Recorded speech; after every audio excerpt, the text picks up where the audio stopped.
नवरात्रीमध्ये जर का माझ्यासारखे तुमचेही 9 दिवस उपवास असतील तर हा पदार्थ तुम्हाला नक्कीच उपयोगी पडेल, कारण जराही साबुदाणा बटाटा न वापरता केल्यामुळे भरपूर सारा पौष्टिक, खाल्ल्यावरती बराच वेळ पोट भरलेलं राहतं। तर मग चला जास्त वेळ न वाया घालविता खमंग कुरकुरीत पौष्टिक असा उपवासाचा पदार्थ करायला सुरुवात करूया। तर त्यासाठी इथं काय केलं, 1 वाटी भगर घेतली, तर ही भगर निवडून घ्यायची, त्याचबरोबर भाजून वगैरे घेण्याची गरज नाहीये। ही भगर आपल्याला काय करायचंय, मिक्सरच्या भांड्यात घालायची आणि जमेल तितकं भगरीचं पीठ आपल्याला तयार करायचंय।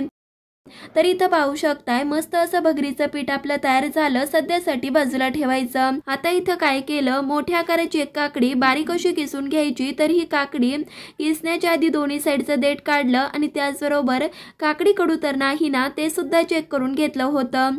तर इथं पाहू शकताय व्यवस्थित आपली काकडी किसून झाली। ह्यामध्ये जे आपण तयार केलेलं भगरीचं पीठ आहे ते घातलं, त्याचबरोबर 1 वाटी दाण्याचा कूट घालायचा। ज्या वाटीने आपण भगर मोजली त्या वाटीने बरोबर 1 वाटी दाण्याचा कूट घातला।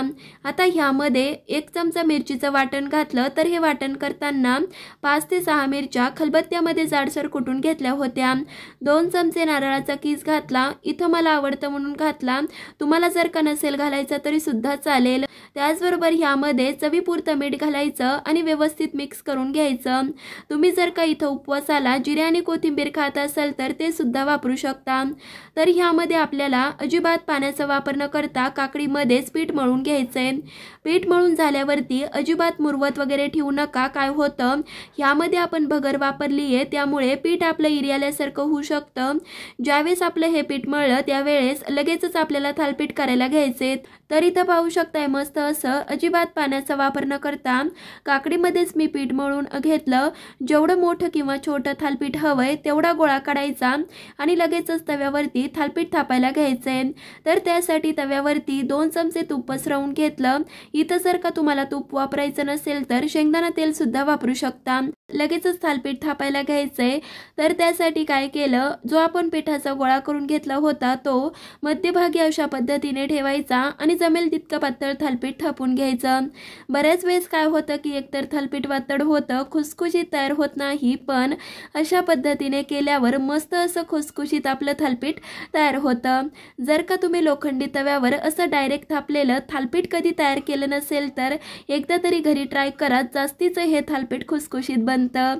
तर इथं पाहू शकताय व्यवस्थित आपलं थालपीठ थापून झालं, मध्यभागी होल करायचं आणि लगेचच भाजायला घ्यायचं। तर भाजताना काय होतं, बऱ्याच जणांचं थालपीठ वरच्या साईडने सुकतं किंवा नुसतं भगरीचं थालपीठ करायला गेलं की ते एकतर कोरडं कोरडं तयार होतं। तर असं होऊ नये म्हणून काय करायचं, खालची साईड संपूर्णपणे झाकण ठेवून भाजायची, त्यामुळे वरच्या साईडने थालपीठ सुकत नाही आणि त्याचबरोबर खालच्या साईडने थालपीठ पटकन भाजतं। तर इथं पाहू शकताय 4 ते 5 मिनिटांनंतर व्यवस्थित आपलं हे थालपीठ भाजून झालं, लगेचच झाकण काढायचं। तर इथं तुम्हाला दिसत असेल अजिबात जराही थालपीठ वरच्या साईडने सुकलं नाहीये आणि त्याचबरोबर ज्यावेळेस आपण हे थालपीठ उलटवून घेतो त्यावेळेस जराही थालपीठ तव्याला चिटकलं नाहीये। ह्याचा अर्थ मस्त असं हे थालपीठ लोखंडी तव्यावरती केलं असलं तरी खुसखुशीत सुद्धा झालंय। लगेचच उलटवून घ्यायचं। ह्या थालपीठाचा तुम्ही आवाज ऐकू शकता। तर मग झाला आहे ना एकदम खमंग खुसखुशीत हे थालपीठ। वरच्या साईडने सुद्धा असंच भाजते आणि नंतर भाजल्यावरती तुम्हाला दाखवते। तर चला 2 ते 3 मिनिटातच वरच्या साईडने सुद्धा मस्त असं भाजून झालंय। रंग तर काय सुरेख आलाय, तुम्हाला तर दिसतच असेल। लगेचच काढून घ्यायचं आणि बाकीचे सुद्धा अशाच पद्धतीने करून घ्यायचे। तर चला 2 थालपीठ मी तयार केले। तर थालपीठ करताना जराही वातड किंवा नुसतं भगरीचं केलं असलं तरी जरा सुद्धा कोरडं झालेलं नाहीये, त्यामुळे पहिल्यांदा जरी अशा पद्धतीने थालपीठ करत असाल तरी परफेक्टच होणार। साबुदाणा आणि बटाटे न वापरल्यामुळे भरपूर हे पौष्टिक बनतं। एक जरी हे थालपीठ खाल्लं तरी बराच वेळ पोट भरलेलं राहतं, त्यामुळे नवरात्रीच्या उपवासामध्ये एकदा तरी हे थालपीठ करून पहा। कसं वाटलं ते सुद्धा कमेंटमध्ये नक्कीच सांगा। लाईक शेअर सबस्क्राइब ही नक्कीच करा।